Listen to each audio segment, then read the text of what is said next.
Beleza? Vamos para mais uma aulinha de geografia. Essa semana a gente vai falar sobre os aspectos demográficos da Ásia. Semana passada a gente falou sobre os aspectos demográficos da Europa. Agora, dando continuidade ao nosso conteúdo, que é demografia, né, a questão das populações, a gente vai estar falando aí da demografia da Ásia. Para isso, vamos relembrar que a Ásia e a Europa foi até conteúdo que eu passei no exercício semana passada. A Ásia e a Europa eles formam um único bloco de terra, mas por diferenças, principalmente culturais, a gente vai dividir a Europa e a Ásia em dois continentes, não é isso? Então, quando a gente olha aqui nesse mapa, o que que a gente tem, né? A divisão da Europa, que vai ficar um continente, a Ásia em outro, mas é um grande bloco de terra apenas. Beleza? Quando a gente fala da Ásia, a gente está falando de alguns países muito famosos no nosso dia a dia, né? Como o Japão, a China, muito em alta agora, principalmente por questão do coronavírus, né? Ter surgido na China. Tem a Rússia, a Índia e alguns países pouco conhecidos que a gente vai falar mais para frente no decorrer do ano. Beleza? Países como Laos, países como Camboja, Iêmen, Omã, países menos conhecidos. Beleza, pessoal? Mas o nosso assunto aqui hoje vai ser demografia, aspectos demográficos. Na última aula, a gente já relembrou aí conceitos demográficos, taxa de natalidade, taxa de mortalidade, crescimento natural vegetativo, a gente falou das migrações, falamos também dos indicadores socioeconômicos, expectativa de vida, mortalidade infantil, falamos do IDH e falamos também das pirâmides etárias. Esses conceitos têm que estar sempre na nossa cabeça quando a gente for falar de demografia. Se tiver alguma dúvida, volta lá naquela videoaula, tá tudo gravadinho lá. Beleza, pessoal? Vamos dar continuidade então. Aspectos demográficos da Ásia. Aí a gente vai para a página 30 no livro de vocês. Depois pega o livro, acompanha aí na leitura. Beleza? Quiser, vamos marcar aqui direitinho, igual eu vou fazer aqui na tela para vocês darem uma olhada. Lá no primeiro parágrafo vai dizer para a gente que a Ásia é o maior continente do planeta, com mais de 44 milhões de quilômetros quadrados. Então a gente está falando de tamanho aqui, beleza? De tamanho, a Ásia vai ser o maior de todos. Isso vai dar para a Ásia uma grande diversidade de aspectos naturais, que a gente vai falar disso no segundo livro. Diversidade de clima, diversidade de relevo. A gente vai ter diferenças étnicas muito grandes, etnias. Como as etnias? Você vai ter o povo árabe numa certa região da Ásia, você vai ter o povo oriental, né, o caucasiano mais na outra parte da Ásia. Então você tem uma diversidade muito grande de fisionomia mesmo, de etnia, nas diferenças de língua, né, de idiomas, você tem japonês, você tem o mandarim na China, você tem o árabe, você vai ter uma diversidade enorme culturalmente, de tipos de alimentos, hábitos alimentares totalmente diferentes, roupas diferentes. A Ásia é o continente mais diverso, né, diversificado que existe. Eu acho que por isso, né, na minha opinião, né, Hermes como professor, eu acho a Ásia o continente mais legal que existe, devido a essa grande diversidade, essa grande riqueza cultural de tudo que existe na Ásia. Porque se a gente for pegar a Europa, por mais que a gente tenha diversidades, lógico, né, o norte da Ásia, o norte da Europa, né, pega ali Noruega, Finlândia, Suécia, muito diferente de Portugal, por exemplo. Né? Lógico que a gente tem diversidade na Europa, mas ainda assim você tem povos vivendo muito similar, muito parecidos. Na Ásia não, na Ásia você tem uma diversidade muito grande mesmo, tá? E acho que isso é encantador. Principalmente para quem gosta de geografia, para quem gosta de estudar o espaço, né? Isso é muito legal. Além da diferença religiosa, que vai ser importante a gente entender isso na Ásia também. Religiões como budismo, hinduísmo, o islamismo, cristianismo e várias outras menores que vão estar presentes na Ásia e vão fazer toda a diferença no modo de vida de alguns países, inclusive em alguns países vai ser motivos até de guerra, tá? Depois a gente vai falar isso com mais calma. Para que eu estou falando isso? Para entender que a Ásia é muito diversificada. Porque quando a gente fala Ásia, né, uma palavrinha aí pequena, de 4 letras, é muito. Falar Ásia parece simples, né? E colocar tudo no mesmo bolo, mas não é. Né? Você tem uma grande diversidade mesmo dentro de um continente. Então, para entender a Ásia, muitas vezes tem que entender aos poucos, estudando devagarzinho, porque senão a gente vai ficar perdido. Beleza? Então, falando de tamanho, é o maior de todos, beleza? Ao todo, no continente estão aproximadamente 60% da população mundial, ou seja, mais da metade da população está presente na Ásia. A gente tem aí mais de 4 bilhões de habitantes na Ásia. É muita gente, é uma loucura, né? E desses 4 bilhões de habitantes que tem na Ásia, 2 países se destacam nisso aí, que são quem?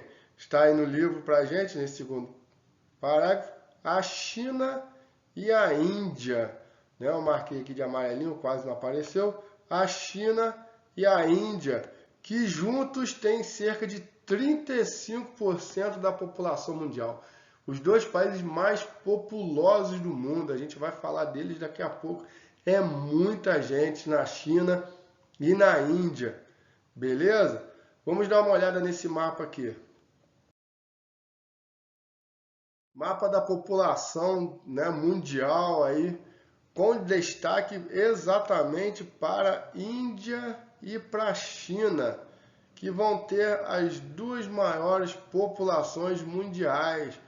Então eles se destacam nessa questão de população. Os 2 países com mais de 1 bilhão de pessoas. Para a gente comparar com o Brasil tem 200 milhões. A China tem 1 bilhão e 400 milhões, aí 1,4 bilhão. É gente pra caramba, é muita gente. Isso é bom ou ruim? Depende do ponto de vista, né, galera? Alguns teóricos vão dizer que uma população grande assim, ela atrapalha o país. Devido mais pessoas e mais gente, mais recurso que demanda, né? Então, se a gente for pensar que no Brasil, com 200 milhões de habitantes, nós já temos desemprego, imagina arrumar emprego para mais de 1 bilhão de pessoas. Então é um desafio enorme. China e Índia vão ser o foco quase aqui da nossa aula hoje, né? Já que se tratando de população da Ásia, os 2 possuem as maiores populações. Mas quando a gente olha aqui no gráfico de maiores populações do mundo, outros países asiáticos também aparecem aqui no gráfico. Né? Então você tem a China e a Índia como os 2 maiores, a China aí com 1 bilhão e 400 milhões de habitantes, depois vem a Índia logo atrás com 1 bilhão e 300 milhões de habitantes, né? Lógico que eu estou arredondando, Estados Unidos da América, e depois você tem um outro asiático aqui que é a Indonésia, beleza? Com mais de 260 milhões de habitantes. Claro que não chega nem perto da China e da Índia, mas é bastante pessoas. Você tem o Brasil também entre os países mais populosos do mundo, mas depois vem o outro asiático, vem o Paquistão com quase 200 milhões de habitantes. Vem o outro asiático logo aqui atrás, Bangladesh, com quase 170 milhões de habitantes. E vem um outro asiático aqui, a Rússia, com 140 milhões de habitantes. Lembrando que a Rússia, ela possui território nos 2 continentes, tanto a Europa quanto a Ásia. Beleza, galera? Então dá para a gente ter uma noção nesse gráfico aqui que os maiores países com as maiores populações, os países mais populosos, estão presentes na Ásia. A Ásia, então, é o continente mais populoso e maior extensão territorial. Isso vai gerar uma consequência quando a gente for falar de densidade demográfica. Lembrando que tamanho de área ele tem relação direta com a densidade demográfica. Beleza? Qualquer dúvida, lembra lá do WhatsApp, manda a mensagenzinha lá que eu vou tirar a dúvida de vocês. Beleza? Continuando aí na página 30, a gente vai falar exatamente agora da densidade demográfica, dessa questão da distribuição da população. No terceiro parágrafo está dizendo aí para a gente, apesar, né, da Ásia ter aí a maior população do mundo, apesar de ser o maior território, né, o maior continente, a sua distribuição da população é irregular, ou seja, é desigual. A gente não pode imaginar que todos os países asiáticos possuem a distribuição dividida, né, distribuída igualmente. Isso quer dizer que você vai ter país extremamente populoso, ou melhor, extremamente povoado, né, com muita gente aglomerada num pequeno espaço. O Japão é um país desse com as maiores densidades demográficas da Ásia e do mundo, né, muitas pessoas vivendo num pequeno espaço, enquanto você vai ter países com territórios enormes, como a Rússia, por exemplo, em que você vai ter uma densidade demográfica baixa. Ou seja, você vai ter grandes vazios demográficos. Vamos dar uma olhada no mapinha aqui para a gente ter uma clara noção disso. E aí lá no mapa da página 31, você pode pegar lá e dar uma olhadinha aqui, ó, quais são os países mais povoados e quais são os menos. Lembrando, a gente diferencia o termo povoado de populoso. Populoso é referente à população absoluta, povoado referente à densidade demográfica. Beleza, galera? Vamos olhar aqui, ó, por exemplo, a Mongólia, né? A gente tem aqui menos de 5 habitantes por quilômetro quadrado. Olha aqui a Mongólia. Isso quer dizer que na Mongólia você tem um grande vazio demográfico. Enquanto que você tem aqui os países como Índia, Bangladesh, né, Butão, os países na corzinha mais escura aqui, a Coreia, principalmente a Coreia do Sul, com mais de 270 habitantes por quilômetro quadrado. Então a diferença na Ásia ela varia de país para país. Outra coisa que é muito importante a gente entender, que apesar da gente, né, saber agora que existem essas diferenças de país para país, é importante a gente entender que há diferenças dentro do próprio país. Então, um exemplo claro aqui que a gente vai falar é da China. Quando a gente olha aqui a China, né, em torno aí de 45 a 120 habitantes por quilômetro quadrado, isso é uma média, tá, galera? Isso é uma média. Não quer dizer que toda a população chinesa está distribuída de forma igual na China. E isso a gente vai falar melhor daqui a pouco. Beleza? Então você tem diferenças dentro do continente de país para país e você vai ter diferenças dentro do próprio país. Para a gente, né, clarear mais a nossa cabeça, é só pensar no Brasil. Né? Você tem uma densidade demográfica brasileira aí de 23, 25 habitantes por quilômetro quadrado, mas é lógico, a gente consegue entender que São Paulo, Rio de Janeiro são muito mais povoados do que a região amazônica, por exemplo, da floresta amazônica. Isso quer dizer que a população brasileira não é igualmente distribuída. Dentro desses países asiáticos, da China, né, da Rússia, a gente também vai ter isso. Locais mais populosos, mais povoados e locais menos povoados, grandes vazios demográficos. E isso, alguns fatores vão ajudar a gente a entender isso, principalmente os fatores naturais. Apesar da questão natural ser uma questão que a gente vai estudar só lá no segundo livro, a gente tem que recorrer lá às características naturais do continente asiático para poder entender essa questão de ocupação aí. Porque alguns fatores naturais vão dificultar a presença de ser humano, né, de ocupação.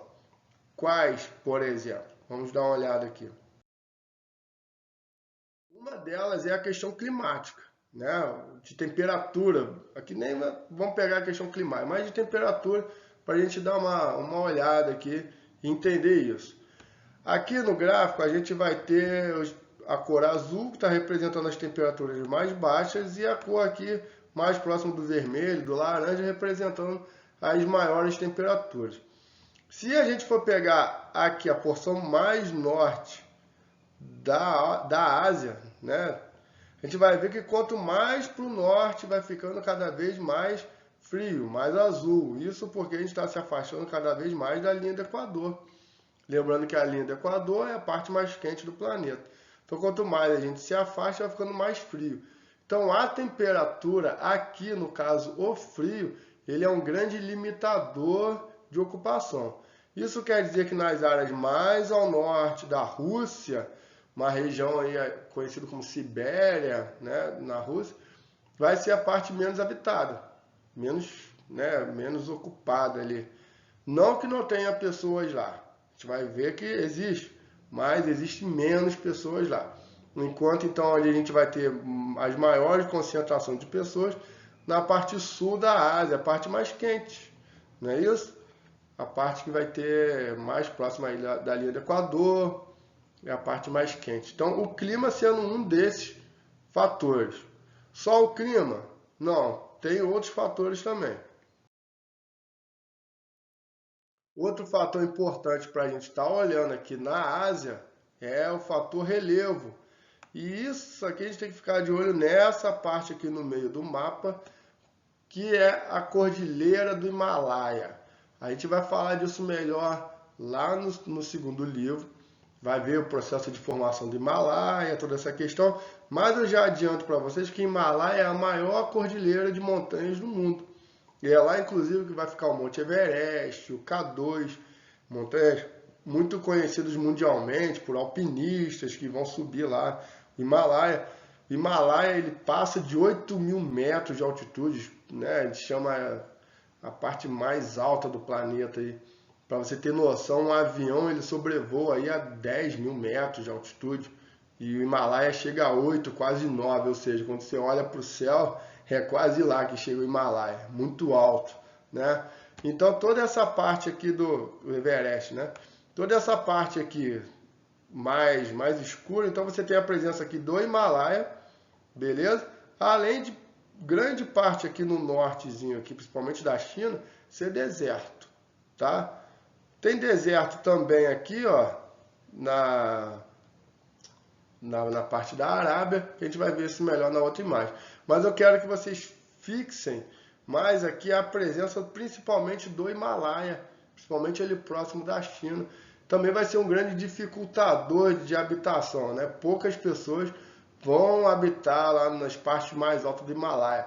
Falar que dificulta não quer dizer que impede, tá? Vai ter povoados sim lá no Himalaia, vai ter pessoas sim que moram nos altos de montanha, mas é lógico, a maioria da população vai se concentrar nas planícies, menos população vai se concentrar nessas partes mais altas. Então a gente só está falando aqui dos fatores que vão ajudar na distribuição dessa população, beleza? E como eu estava dizendo, outra questão também natural, outro fator natural que vai limitar a população, vai dificultar a ocupação é os desertos, que a gente vai ver aqui agora. Olhando nesse quadro, a gente vai ter a presença dos desertos. E chama a atenção para a gente aqui os desertos da Ásia, né? Então, são todas essas partes aqui.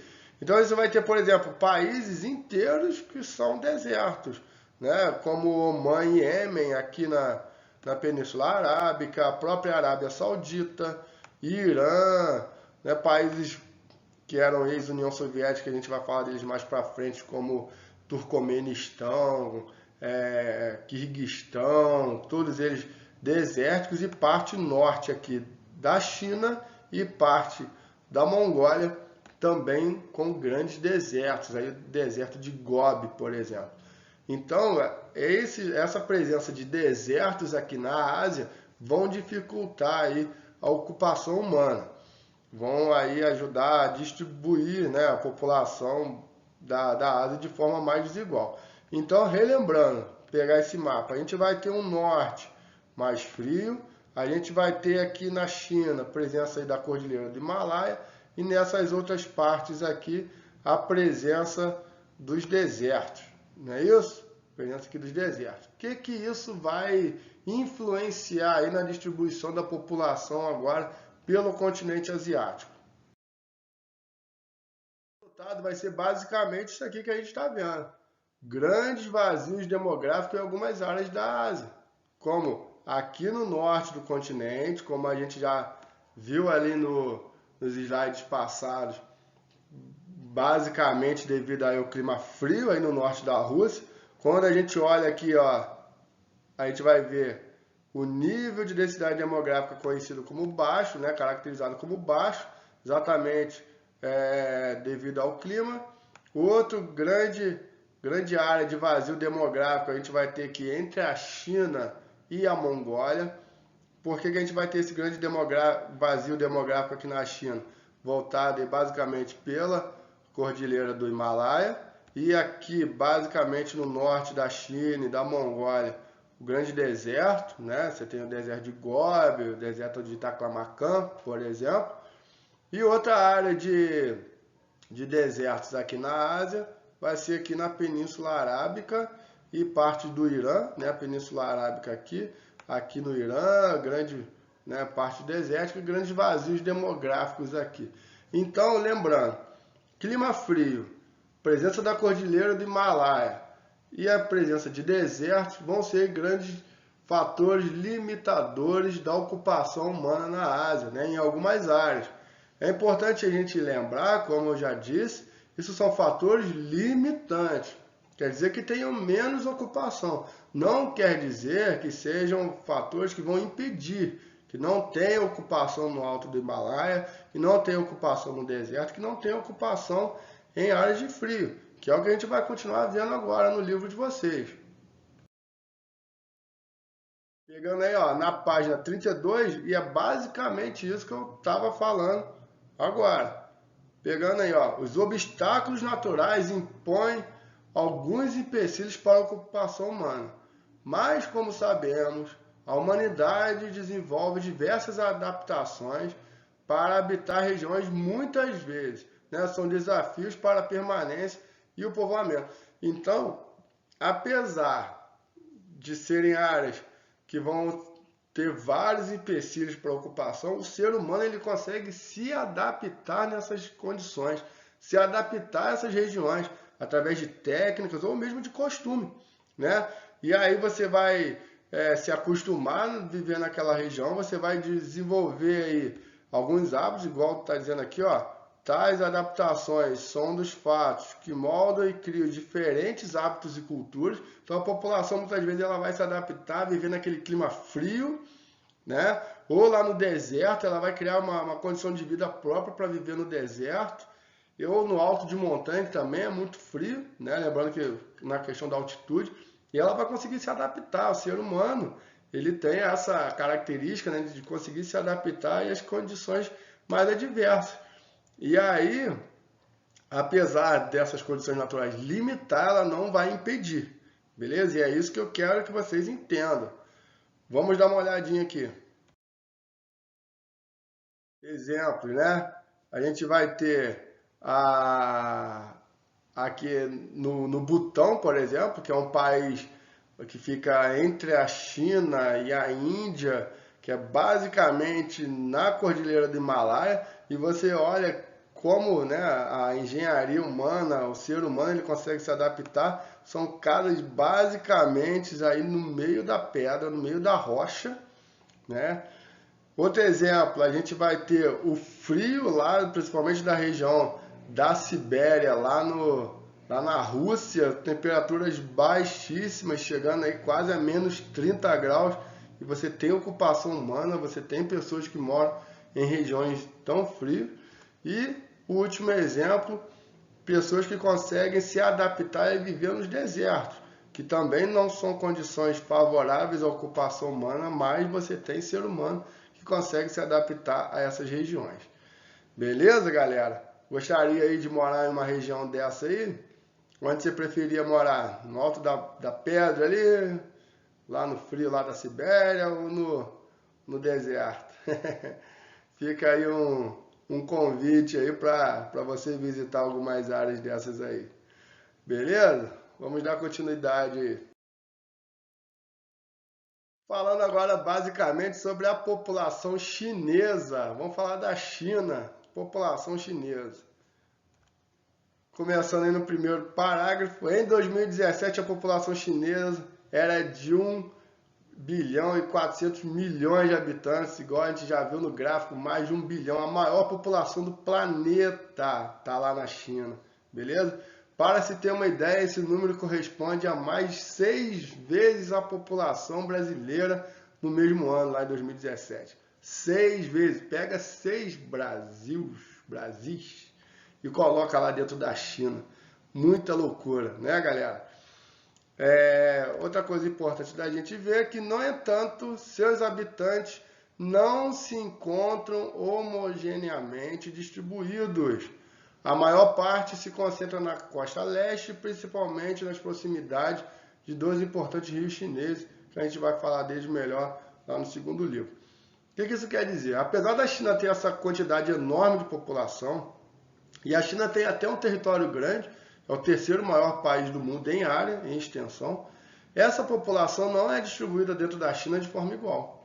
Tá? A gente não vai pegar a China e vai dividir eles quadradinho por quadradinho. Vai ter mais gente concentrada numa área, menos gente concentrada em outra. Isso a gente já até falou disso agora, né? Mas vamos dar uma olhada agora basicamente, especificamente na China. Olhando aqui no mapa de população, a gente vai ver uma grande quantidade de pessoas na costa leste, que foi o que disse no texto para a gente, onde a densidade demográfica passa aí de 400 habitantes por quilômetro quadrado, em algumas cidades muito famosas, né? Você tem aqui Pequim, você tem Xangai, né? Que é cidades famosas aqui na China, enquanto que você tem áreas aqui mais para o interior da China, ó, com grandes vazios demográficos, áreas com menos de um habitante por quilômetro quadrado. Por quê? Por que uma população está mais numa área do que em outra? Será que ela escolheu viver dessa área? Ela gosta mais de praia do que no interior? Por que você tem mais gente ali do que lá? Lógico, a gente já falou disso, você já deve estar sabendo, mas vamos reforçar isso. A presença basicamente aqui no interior da China da Cordilheira do Himalaia. Lembrando que a Cordilheira do Himalaia não é de exclusividade da China, né? Ela também vai pegar países aqui como Nepal, Butão, como a gente estava dizendo, o norte aqui da Índia, mas a grande parte vai ficar exatamente na China. São grandes montanhas, grandes cadeias de montanhas. E mais aqui para o norte do país, né, ó, mais aqui para o norte do país, você vai ter a presença aqui de desertos, que vai pegar também grande parte aqui da Mongólia, toda essa parte aqui mais desértica. Beleza? Então, esses dois fatores naturais vão limitar um pouco a ocupação humana. Lógico, vai ter pessoas que moram lá, mas a população, em grande maioria, na sua grande maioria, vai habitar essa área aqui, ó, a parte litorânea aqui da China, né? A parte aqui litorânea, a costa leste da China. Por isso que você tem mais pessoas de um lado, menos pessoas do outro. Como você tem mais pessoas concentradas nessa parte aqui, a densidade demográfica vai ser altíssima. Beleza? Dando uma olhada, isso vai dar uma grande diferença de paisagens na China. Você vai ter uma China com um visual, outra China com outro visual. Isso vai criar o que a gente vai chamar de uma China moderna e uma China arcaica, né? O arcaico é no ponto de vista ser mais antigo, vamos dizer assim, menos moderna, menos desenvolvida, né, do ponto de vista econômico, que a gente vai falar disso mais para frente. Vamos dar uma olhada aqui. Então você imagina que lá na parte oeste da China, a gente vai ter aqui paisagens como essa aqui da Cordilheira do Himalaia, grandes vazios demográficos, como essas montanhas aqui, né? Claro, você tem pessoas que moram lá, né? Você tem a região do Tibete, na China, muito famosa, mas, claro, com uma concentração de pessoas muito menor do que na parte leste. E você ainda tem a questão dos desertos ainda, né? Onde você vai ter muito menos pessoas do que na área lá litorânea. Então, prestem atenção aqui nessas imagens para vocês ficarem com isso na cabeça para poder comparar. Olha essa China, a China do interior, a China do oeste, a China arcaica, né, como a gente tá dizendo, a China da Cordilheira do Himalaia, a China da Cordilheira do Himalaia, a China do deserto, né? Essa paisagem aí. Muito diferente da China que a gente vai ver agora nas próximas imagens. Que é a China localizada aqui, né? A gente falou da China localizada aqui no interior, agora a gente vai falar dessa China aqui, localizada aqui na planície. E qual é a paisagem dessa China?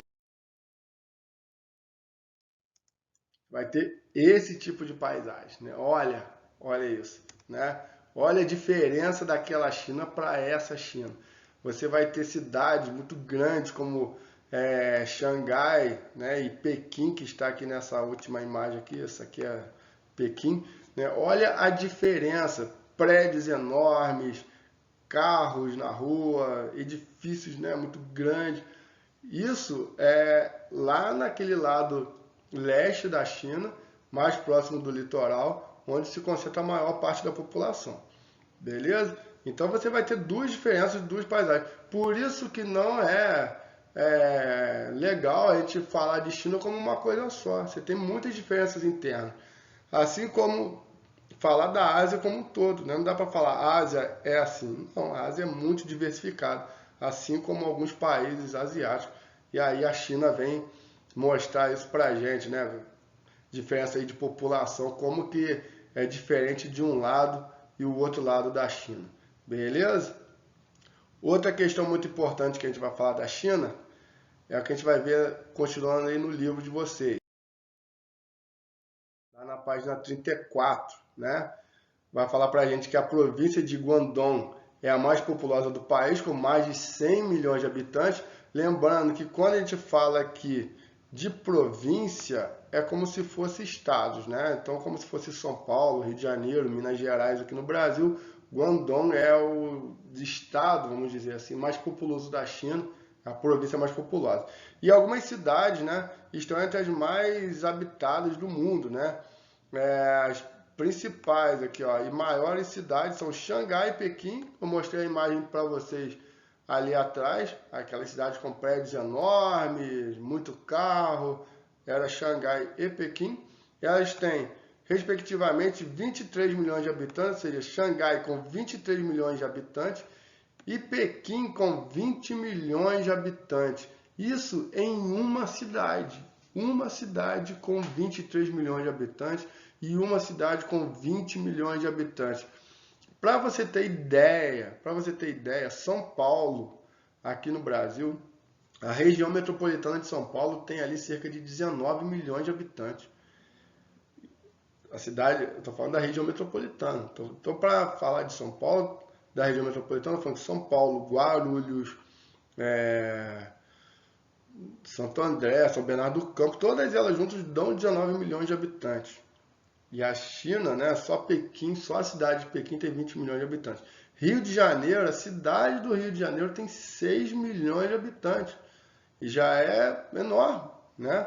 Se a gente for comparar Nova Friburgo com o Rio de Janeiro, a gente acha o Rio de Janeiro um mundo, né? Tem 6 milhões de habitantes, enquanto que Xangai tem 23 milhões de habitantes. Só para a gente ter uma noção. Beleza? Continuando no livro aí.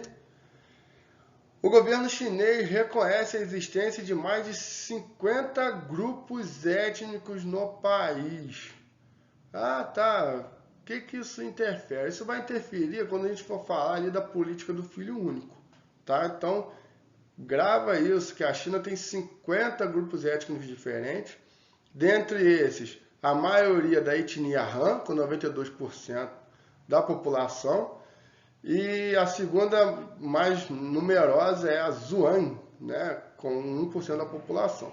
Então você tem aí bastante etnias na China, algumas delas, né, bem aí com população bem pequena. Isso vai ser importante quando a gente for falar ali mais para frente.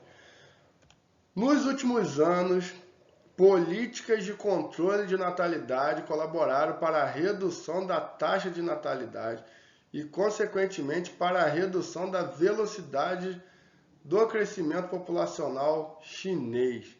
Galera, isso aqui é muito importante para a gente saber da matéria, né? Uma das partes mais importantes, uma parte que muitas pessoas ficam curiosas de entender como que acontece isso.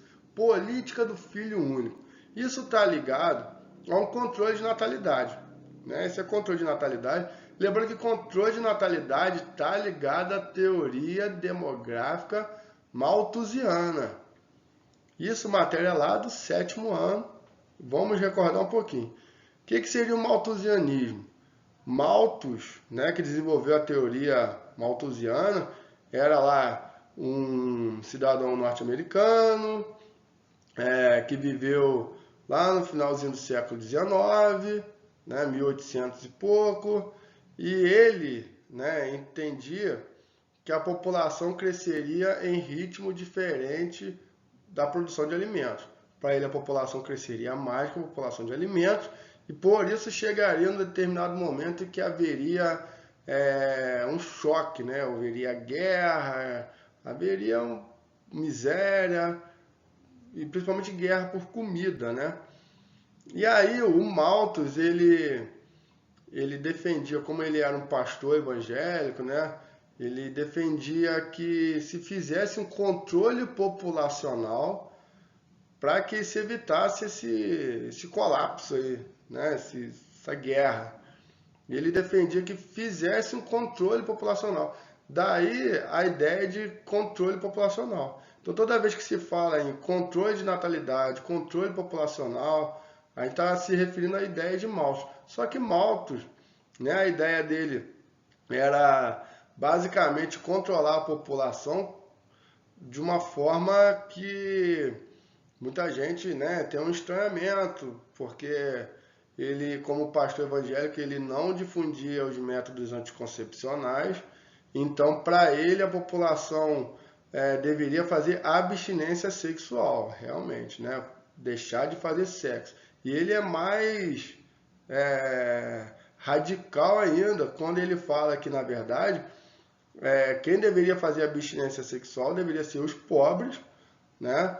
Porque não teriam condição de criar seus filhos. Então ele vai dizer que só os ricos deveriam ter filhos. Na verdade, ele vai falar que só quem tivesse condições financeiras é que deveria ter filhos, e consequentemente só quem teria condições de fazer filho é que deveria fazer sexo. A teoria malthusiana, ela cai, né? E depois ela ressurge como uma teoria neo-malthusiana, mais atual, onde essa parte de abstinência sexual ela fica para trás, e você vai ser utilizado mais a questão dos anticoncepcionais, uma coisa que o Malthus ele criticava, ele não levava em consideração. A teoria neo-malthusiana, que é um pouco mais atual, ela leva em consideração essa questão dos anticoncepcionais para se evitar um crescimento desordenado da população, e leva também em consideração essa questão da política de controle de natalidade. Então, quando a gente fala de controle de natalidade, a gente está falando aí do malthusiano, da ideia neo-malthusiana. Beleza? Só para recordar isso, que a gente já falou disso lá no 7º ano, vamos dar uma olhada como que funcionava essa política do filho único, como que funciona, né, lá na China. Política do filho único. Aí vamos olhar devagarzinho, parágrafo por parágrafo aí, para a gente poder ir entendendo. Ela foi oficializada em 1979, né? A política do filho único na China estabelecia que os casais que tivessem apenas um filho receberiam vantagens governamentais e até mesmo um certificado de honra. Veja bem, vamos entender o contexto chinês aqui. A China é considerada um país socialista. Ela é socialista. Ela passou pela Revolução Socialista, né? E ela, desde lá da Guerra Fria, ela é considerada um país socialista. Lógico, depois a gente vai ver que ela vai ter abertura econômica, principalmente com as reformas de Deng Xiaoping aí na década de 70, mas não é bem esse o nosso assunto agora. Entender que como um país socialista, né, você tem o governo muito presente na vida das pessoas, o Estado muito presente na vida das pessoas. Na China você só tem um partido político, que é o Partido Comunista, e ele é bem autoritário na China, né? Então quando a gente fala de política do filho único, não é uma coisa que é opcional muitas vezes na pessoa. Não, é regra. É regra, é lei e você tem que seguir. Então a questão de você ter apenas um filho na China não é opcional, é regra. Você tem que ter um filho, tá? Lógico, na China, como um país socialista, né, a gente vai ter o governo ajudando principalmente essas questões. As pessoas recebem lá a bolsa lá do governo, né, uma ajuda econômica para criar seus filhos. E se caso ela não respeitasse essa política do filho único, ela sofreria perdas muito grandes. Principalmente, ela deixaria de receber essas vantagens governamentais, que na verdade esse auxílio do governo, ela deixa de receber e ao mesmo tempo ela paga multa. Multa que são altíssimas e todo mundo tem, né, medo de pagar essas multas. Então, isso já amedronta, né? E isso faz com que as pessoas evitassem mesmo de ter o segundo filho. Beleza? Qual que é o objetivo da política do filho único? Logicamente, frear esse crescimento populacional. A gente viu que a China tem a maior população do mundo, então a ideia do governo é exatamente frear. Se a gente pegar novamente nas ideias neomalthusianas, o que as ideias neomalthusianas vão dizer? Que um país que tem muita natalidade, consequentemente, ele vai ser pobre, né? Então, a consequência da alta natalidade é a pobreza, basicamente isso. Como a China ela adota uma medida neo-malthusiana de política de controle de natalidade, é claro que ela também está de olho nessa ideia, nessa teoria. Se a alta natalidade ela leva à pobreza, se a gente diminui a natalidade, vai ser como uma solução para o nosso desenvolvimento. Então, né, pensando assim, a gente só vai se desenvolver se a gente diminuir a natalidade. Como que a gente vai diminuir a natalidade? Forçando a população, uma política de controle de natalidade. Beleza? Só que essa política de controle de natalidade na China, ela vai produzir várias consequências na China. Então, continuando aí no segundo parágrafo, durante alguns anos, essa política acabou por estimular a interrupção da gravidez de muitas mulheres. O que é isso? Aborto. Então, você vai ter na China, quando a mulher percebia, né, já tem um filho, quando ela percebia que estava grávida de outro, automaticamente ela faz o quê? Aborta, né? Por quê? Sob pena de perda dos benefícios concedidos pelo Estado. Então, com medo de perder os benefícios que ela, né, já tinha lá do seu primeiro filho, ou que ela não poderia ter no caso do segundo, ela aborta. Beleza? Então, o número de abortos na China é enorme. Beleza? Outra característica que a gente vai ter na China, né, por causa disso, o que a gente vai chamar de infanticídio, que é a morte de crianças, né, exatamente, muitas vezes na hora do parto, a criança nascer e ser morta, muita doideira, né? Tudo isso para evitar com que se houvesse aí um segundo filho. Claro, essa lei da política do filho único, ao longo dos anos, ela foi sendo flexibilizada. Ela foi, muitas vezes, sofrendo alterações. Tá? Algumas alterações, ou algumas, vamos dizer assim,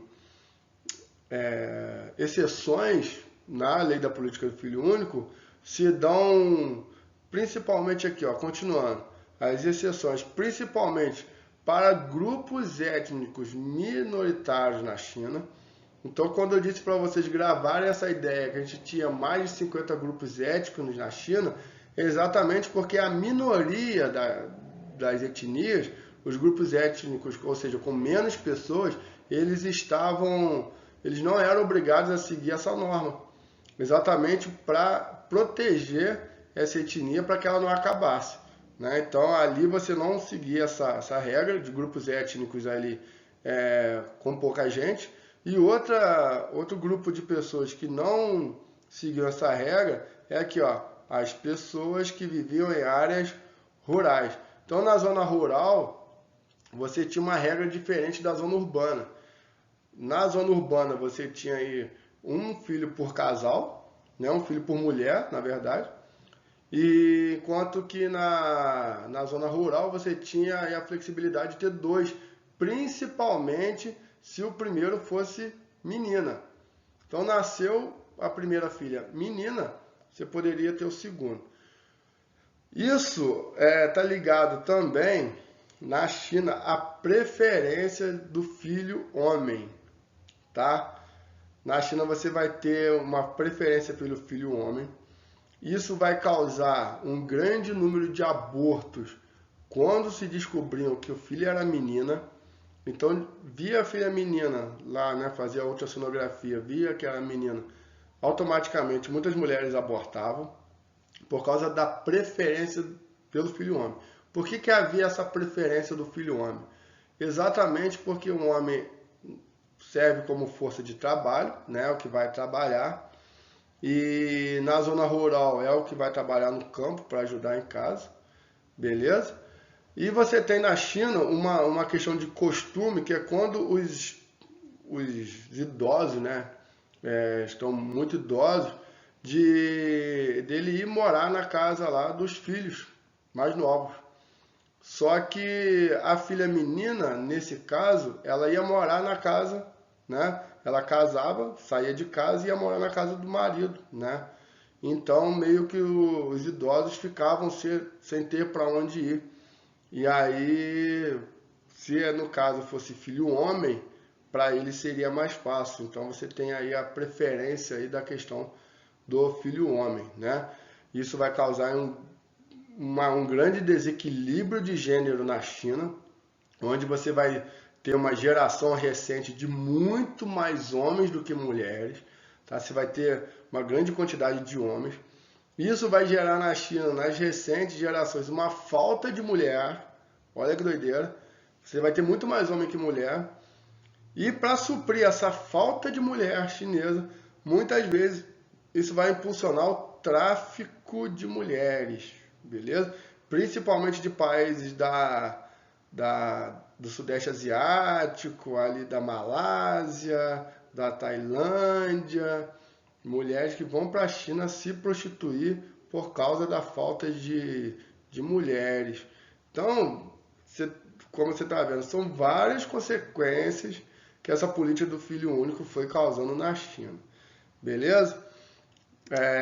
Como a gente está vendo aí no terceiro parágrafo, tal política acabou resultando em certos desequilíbrios populacionais, aumentou a proporção de homem na população do país, como eu estava dizendo, pela preferência de meninas, de filho e mulher, e também acabou por provocar o envelhecimento da população em certas regiões que tiveram pequenas taxas de nascimento. Veja bem, você diminui a taxa de natalidade, você reduz a taxa de natalidade e, consequentemente, você vai tendo a população ficando cada vez mais velha. O que isso vai interferir na questão chinesa, né? Você tem um problema de falta de mão de obra, né? Porque você vai tendo uma população ficando cada vez mais velha e você vai tendo uma população cada vez menor de jovens. Isso vai faltar pessoas naquela idade que a gente vai chamar de PEA, população economicamente ativa, que é ela que vai sustentar os mais jovens e ela que vai sustentar os mais velhos. Porque vai faltar mão de obra em alguma hora, né? O que isso vai fazer com que a China faça para tentar resolver? Flexibilizar essa política do filho único, né? Então, mais uma vez, ela vai flexibilizar. Por volta de 2013, basicamente, ela vai modificar isso. E na área urbana agora, principalmente, você vai ter a possibilidade de ter 2 filhos, não, ao invés de um, você vai ter a possibilidade de ter 2 filhos, mas com alguma condição. Imagina você tem um casal, né? Sei lá, Ana Clara e Gabriel, são um casal. E aí, se o Gabriel ou a Ana Clara for filho único, você tem a possibilidade, então, do casal de ter mais um filho. Antigamente, né, não podia. Depois foi para... essa lei ela foi sendo flexibilizada e agora você tem essa possibilidade do casal. Se um dos dois forem aí filho único, né, você pode ter então 2 filhos. Isso vai fazendo com que a gente tenha aí, né, agora para tentar aí modificar um pouco esse quadro que a China própria se desenvolveu aí. Você tem aí desde os anos 1979, né, 1980, você tem mais de 20 anos de política do filho único. Logicamente que isso vai produzir algumas consequências e a China vai demorar aí um tempinho agora para poder modificar esse quadro, beleza? Vamos dar uma olhada aqui na pirâmide etária para a gente ter uma ideia de como que isso alterou o perfil populacional aí da China.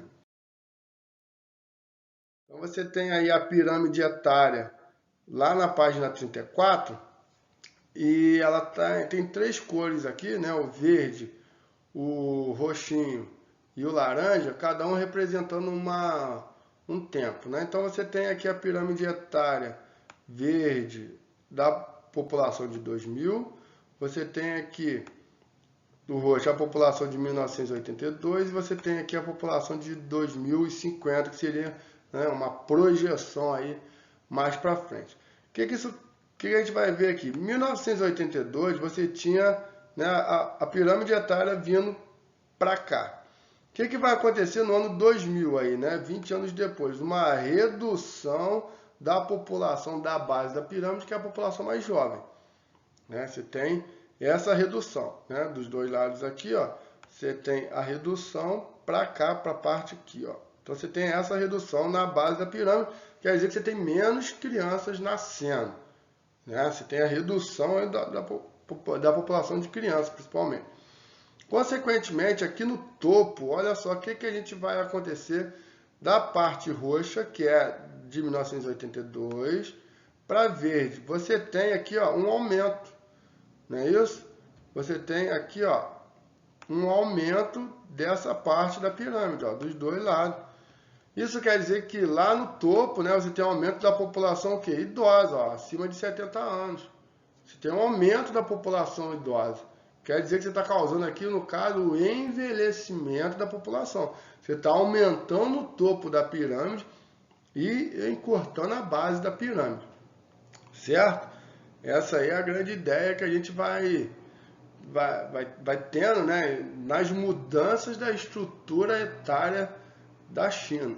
Beleza? Então a China, pensando, né, que essa população aqui, ó, verdinha, onde já está aqui, futuramente ela possa chegar, né, a reduzir a população da PEA aí, mais para frente, ela já pensa logo em flexibilizar a política do filho único, ela pensa logo em meios que não deixe faltar mão de obra mais para frente. Lembrando, a China é uma das maiores economias do mundo, está aí lutando diretamente com os Estados Unidos para ser a maior potência mundial e não pode faltar mão de obra, né? Não pode faltar mão de obra. E ainda tem a questão muito importante, que é a questão da previdência, né? Se faltar mão de obra, se faltar população para trabalho, quem é que vai sustentar a população de crianças e a população idosa, né? Consequentemente, a China então vai precisar fazer aí alguma reforma da previdência, vai ter que mexer no seu sistema previdenciário, porque é uma consequência, né? Diminuindo a PEA, que é que sustenta a população jovem e a população idosa, né? Vai ter um desequilíbrio nas questões previdenciárias. Beleza, galera? Tá dando para entender? Qualquer dúvida, me manda lá, tá? No WhatsApp, eu vou ter o maior prazer de explicar isso para vocês de novo. Se ficou alguma dúvida, de repente eu falei rápido, alguma coisa que vocês não ficou muito claro aí na minha aula, vocês podem me perguntar lá que eu vou ter o maior prazer de explicar. Beleza, pessoal? Dando continuidade então na aula, a gente vai falar um pouquinho aí da população indiana, beleza? A Índia, galera, é um dos países mais legais e mais diversificado que existe na Ásia e no mundo. É um país que desperta muita curiosidade das pessoas. A gente vai pegar para falar mais especificamente dessas diferenças culturais mais para frente. Não vou focar aqui, aqui eu vou focar mais na questão demográfica, tá? Até para essa aula não ficar tão grande, mas a gente vai falar isso melhor mais para frente. Pegando aqui, ó, a população indiana apresenta grande pluralidade cultural, né? Então você tem uma grande diversidade étnica e principalmente de religião, onde você tem populações hinduístas, né, que seguem o hinduísmo, o budismo, o jainismo, o sikhismo, ou seja, você tem grandes religiões, ainda tem uma pequena parte indiana que é cristã também, tá? Mas 80% da população indiana segue a religião hindu. Isso vai fazer uma total diferença no modo de vida da população. Vou deixar isso para falar mais numa outra aula, mais num outro momento, para a gente não confundir aqui a questão de população mesmo, tá? No segundo parágrafo vai dizer para a gente: a Índia tem a segunda maior população do mundo, só perde para a China. A gente já viu isso no gráfico. Em 2017, o país apresentava 1 bilhão e 300 milhões de habitantes, sendo superado apenas pela China, como a gente já falou. Aqui eu quero chamar a atenção para isso que a gente vai falar aqui agora, que de repente seja uma das partes mais importantes para a gente entender a questão populacional da Índia, da demografia da Índia. Olha, no entanto, nos últimos anos, a taxa de crescimento populacional indiana é superior à chinesa, o que leva a crer que em alguns anos a população da Índia superará a da China. A gente vai falar melhor isso no próximo quadro ali, que eu vou mostrar os gráficos para vocês. Antes da gente ver o outro gráfico, vamos dar uma olhada nesse mapa aqui da página 36, que vai falar sobre a taxa de fecundidade. Lembrando, o que é taxa de fecundidade? Expliquei isso para vocês na última aula. Taxa de fecundidade é a média de filhos que uma mulher tem ao longo da vida. E a gente consegue perceber aqui na Índia que alguns lugares têm uma taxa de fecundidade maiores que outros. Algumas que a taxa vai variar de um filho por mulher, um filho por casal, e algumas áreas onde a gente vai ter aí mais de 2 filhos. Beleza? Depois vocês dão uma olhadinha aí com calma. O que eu quero que vocês entendam agora com mais clareza é o que eu vou mostrar agora, que é a questão aqui dos gráficos de crescimento populacional da Índia comparado com a China. Olhando nesse primeiro gráfico aqui, a gente consegue perceber que desde lá de 1980, né, tanto a Índia quanto a China vem tendo um declínio aí na sua população, no crescimento da população. Falar que há um declínio no crescimento não quer dizer que elas não estejam crescendo. Você está dizendo que ela está com crescimento mais lento, né? Porque tanto a Índia quanto a China estão no positivo aqui, ó. Você tem 0,44, por exemplo, aqui na China, e você tem 1% de crescimento aqui na Índia. Beleza? Então, está positivo, a população está crescendo. Só se tivesse negativo que a população iria diminuir. Claro que isso aqui é uma projeção, mas a gente imagina que a gente está aqui em 2020, né? A gente vai estar aí com esses crescimentos aí populacionais. Beleza? Só que, quando a gente compara o crescimento populacional da China com o crescimento populacional da Índia, a gente percebe que a China ela tem um crescimento menor que o crescimento da Índia, né? O crescimento da China 0,44% e o crescimento da Índia 1%. Ou seja, os dois estão descendo, os dois estão em declínio. Mas esse declínio da Índia é maior do que o da China. né? Então você tem o que leva a gente a crer que daqui a alguns anos a população da China vai ser ultrapassada pela população da Índia. Ou seja, a população da Índia vai ultrapassar a população da China e vai se tornar a maior do mundo. Quando a gente olha para esse gráfico, aqui embaixo, se a gente for pegar aqui, ó, deixa eu dar uma olhadinha aqui mais de perto, a partir de 2000, basicamente aqui, ó, vamos pegar aqui, ó, a partir de 2050, basicamente, 2055, a tendência é que as duas populações, se seguirem esse ritmo, elas vão diminuir de tamanho, tá? Aí sim a população ela vai diminuir. Mas ainda assim, você vai ter a população da Índia, que é da cor azul, maior do que a população chinesa. Tá? Então isso são projeções, logicamente. Quando a gente fala de anos mais para frente do que o que a gente está, são projeções, né? São previsões. Pode acontecer ou não pode. Mas se seguir o ritmo de crescimento no qual nós temos hoje, a projeção é essa, né? Que a população da China, né? Vamos dar até para olhar aqui, ó, basicamente, a partir de 2030, né? Por aí, basicamente, a população aí da Índia vai ultrapassar a população chinesa. Beleza, galera? Olhando aqui para a gente encerrar essa aula, pirâmide etária da Índia, né? Que é importante a gente estar dando uma olhada aqui, e ela vai ter o formato de uma pirâmide típica de país subdesenvolvido. O que é isso? A gente já falou das pirâmides na última aula, que é quando ela tem a base mais larga do que o topo. Isso resultado de quê? De uma alta taxa de natalidade e uma pequena, né, uma baixa expectativa de vida. Embora seja uma tendência, né, nos últimos anos, não só da Índia, como dos países emergentes, como Brasil, Índia, China, de ter um crescimento na sua expectativa de vida, mas no geral a sua pirâmide etária ainda representa bastante países subdesenvolvidos, que é ter essa base mais larga e o topo mais estreito. Beleza? Outra coisa que a gente tem que ficar de olho aqui quando a gente fala de população indiana é o quanto a sua distribuição. Na Índia nós não vamos ter, por exemplo, grandes cordilheiras igual a gente tem na China, né, que dificulta ali a população, que vai causar aquela grande separação de uma área muito populosa e uma área menos populosa. Na Índia você tem, no geral, um país bastante povoado. Mas existe uma areazinha na Índia que é mais povoada do que outros.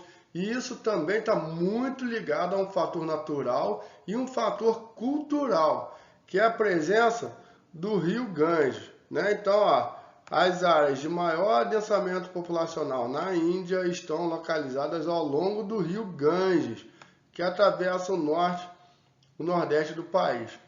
Olhando esse mapinha para a gente ter uma noção melhor, o rio Ganges ele nasce aqui, né, basicamente na cordilheira do Himalaia, e corre em direção aí à sua foz lá no Oceano Índico. O que o rio Ganges ele mexe com essa população? Ele faz com que as pessoas se aglomerem às suas margens, né? Quando a gente olha aqui para esse mapa,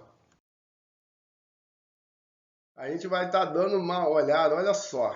Lembra aqui do rio Ganges? Olha só, basicamente aonde que ele corre. É basicamente onde você vai ter a maior concentração populacional da população indiana. Olha ali, eu apaguei, mas para ficar claro. Porque o rio Ganges para a população indiana ele não é apenas um rio comum, como é para a gente, o rio Bengalas, o rio Tietê em São Paulo, por exemplo. Ele está muito ligado ao aspecto religioso da população indiana, que o vê como um deus, vê como algo sagrado. Então, morar próximo do Ganges é muito mais do que morar próximo de um rio. É morar próximo do rio, o rio Ganges. Ele é o rio mais adorado, de repente, do mundo aí, tá? A gente vai ver isso na próxima aula. Até finalizando a aula de hoje, para a gente já dar um pontapé aí para a próxima aula, que a gente vai falar do Ganges, da interferência dele para a vida dos indianos. E é muito legal ver que ele é importante para, né, para a questão da religião indiana, ali, no caso dos hindus, e ele vai ser importante aí como um atrativo populacional. Né? Quando a gente olha ali para a população indiana, para o mapa da população indiana, a sua grande parte da população está ali bem mais próximo dele, né? Está ali concentrada muito mais próximo do rio Ganges. Beleza, galera? Ficou alguma dúvida dessa questão populacional aí da Ásia? Espero que vocês tenham assistido a aula inteira, com bastante atenção. Qualquer dúvida me manda lá no WhatsApp, manda lá no grupo, né, quando estiver aberto, ou me mande lá no privado, que eu vou estar respondendo para vocês. Beleza, galera? Desejo aí um ótimo, né, dia para vocês, uma boa semana. Fiquem com Deus, se cuidem, lavem as mãos, beleza? E espero revê-los em breve. Um grande abraço, um grande beijo. Fique com Deus. Tchauzinho.